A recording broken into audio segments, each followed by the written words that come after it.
You're standing in your kitchen at 11 p.m., peeling back the lid on a flavored yogurt because it doesn't feel like dessert. But the line that matters may be hiding lower on the nutrition facts label. Added sugars. What if the reason your energy keeps crashing isn't the candy you remember eating, but the sweetness you never counted? Today, I'll explain what can happen when you cut added sugar for 30 days, in plain English, without pretending it fixes everything overnight. The part most people miss is this: craving usually has a schedule. It does not always arrive because your body needs food. Sometimes it shows up after dinner when the dishes are done, the house gets quiet, and your hand reaches for something sweet before you even think about it. That is not a character flaw. It is a learned shortcut. Maybe it happens at 11 p.m. Maybe it happens during phone scrolling. Maybe it happens when you are answering emails late or when you feel tired but do not want to go to bed yet. Your brain remembers the deal. Sweet taste comes fast. Comfort comes fast. The day feels a little less heavy for a few minutes. So if you only tell yourself, "I need more discipline," you miss the real starting point. You do not just need to fight the snack. You need to notice the moment right before the snack. Was dinner too small? Did you skip protein? Are you thirsty? Are you bored? Are you using sugar to stay awake when your body is asking for sleep? That tiny moment before the craving is where the choice actually begins. This is why one day at a time works better than trying to win the whole month in your head. You do not have to defeat sugar forever tonight. You only have to interrupt one familiar path today. For the first week, that might mean brushing your teeth earlier, putting the sweet snack in a harder-to-reach place, drinking water before opening the pantry, leaving your phone outside the bedroom for 7 nights. Small? Yes, but small is exactly why it works. A good plan does not begin with punishment. It begins with changing the scene around the craving, so the craving has less help finding you.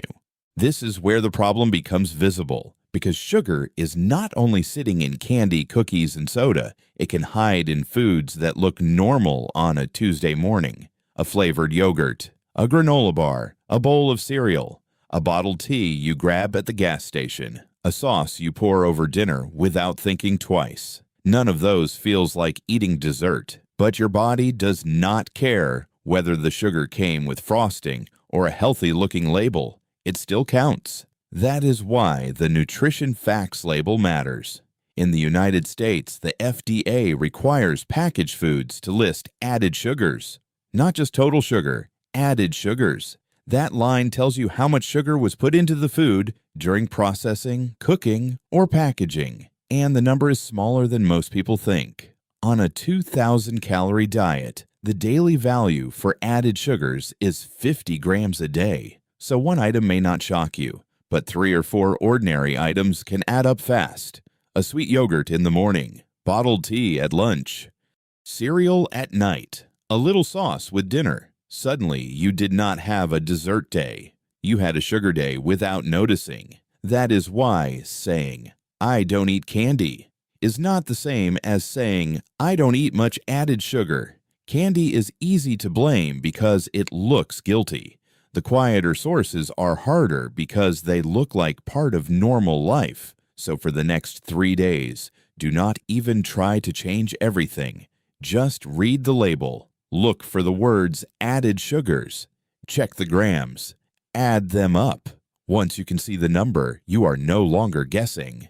But early results can trick you in both directions. Some people cut added sugar and feel different in 48 hours. They wake up at 7 a.m. clearer. Their stomach feels lighter. Their cravings get quieter. The scale may even drop 4 pounds, and it feels like proof that everything inside is changing fast. Maybe it is helping, but not every fast change means deep repair. In the first few days, your body may simply be dealing with less late-night food, fewer sweet drinks, less sodium from packaged snacks, or fewer calories coming in without you noticing. If you stopped drinking bottled tea, skipped the cereal at night, and stopped opening the pantry after dinner, your body has less to handle before sleep. That can show up quickly. You may wake up better on Friday morning because your evening was calmer. You may feel less puffy because your food choices changed. You may feel proud because you kept one promise to yourself for 3 days in a row. Those signs matter. Just do not turn them into a guarantee. If nothing dramatic happens in 3 days, that does not mean you failed. Your body is not a vending machine where you push the right button and get a perfect result by Friday. Some changes are loud, some are quiet, some need more time before they show up where you can see them. A 1C is a good example. It does not change overnight because it reflects blood sugar over a longer stretch of time. Blood pressure, body fat, waist size, and long-term energy also need more than a weekend to tell the full story. So treat the first 48 hours as feedback, not a final answer. Notice what changed. Notice what did not. Did you sleep earlier? Did you snack less? Did you drink fewer sweet calories? Did cravings hit at the same time each night? That is useful information. The goal is not to feel amazing by Friday. The goal is to learn which daily habits were quietly steering you. Fast changes can motivate you, but slow changes tell the truth. The label may say 0 sugar, but your habit may still be asking for sweetness. That matters because switching from regular soda to diet soda can lower added sugar. For some people, that is a useful step. A 0 sugar snack may also help someone move away from cookies, candy, or sweet drinks that used to show up every afternoon. So this is not about panic. It is about honesty. If diet soda helps you stop drinking 3 cans of regular soda a day, that may be progress.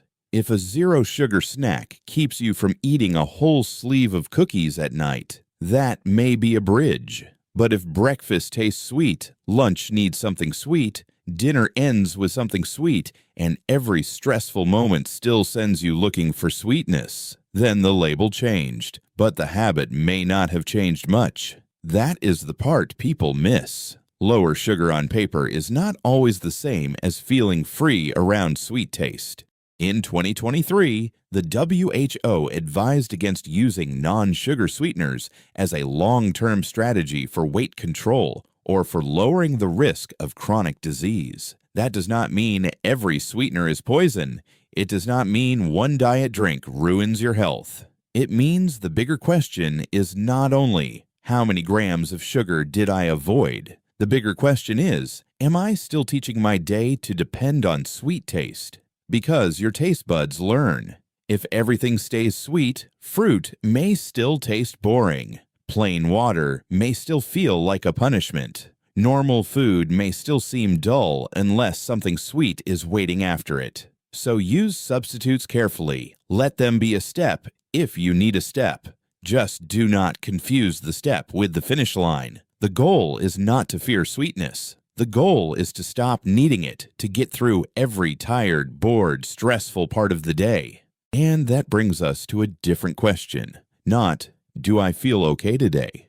The better question is, have I checked the things my feelings cannot show me? Because your body does not always send warnings on your schedule. You can wake up, go to work, eat dinner, watch TV, and still have numbers that deserve attention. Feeling normal is useful, but it is not the same as knowing what is happening inside. That matters especially if you have risk factors: high blood pressure, pre-diabetes, diabetes, a family history of kidney disease, long years of eating and drinking more added sugar than you realized. None of those means something terrible is happening right now, but they are good reasons to stop guessing. For kidney health, 2 tests come up again and again. One is eGFR. That is an estimate of how well your kidneys are filtering. The other is uACR, which stands for urine albumin to creatinine ratio. That one looks for albumin, a kind of protein, leaking into your urine.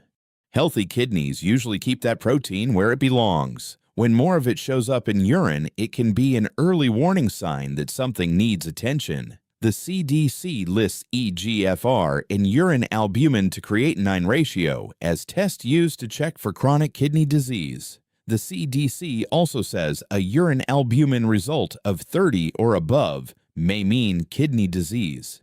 That does not mean you should panic over one number. It means you should not ignore it either. uACR is not something to use for self-diagnosis at home. It is something to ask about during a doctor visit, especially if you already know you have high blood pressure, diabetes, or other risks. Even an annual checkup can become more useful when you know which questions to ask. So if you are cutting added sugar, treat that as one piece of the picture. Food matters, movement matters, sleep matters, blood pressure matters, lab results matter. Your daily energy matters too. But no single piece tells the whole story by itself. This is the part that changes the question. Instead of asking, "Do I feel bad enough to care?" ask, "What small signal can I read before my body has to get loud?" Because the best time to pay attention is not after everything becomes obvious. It is while the signs are still quiet enough to change what you do next.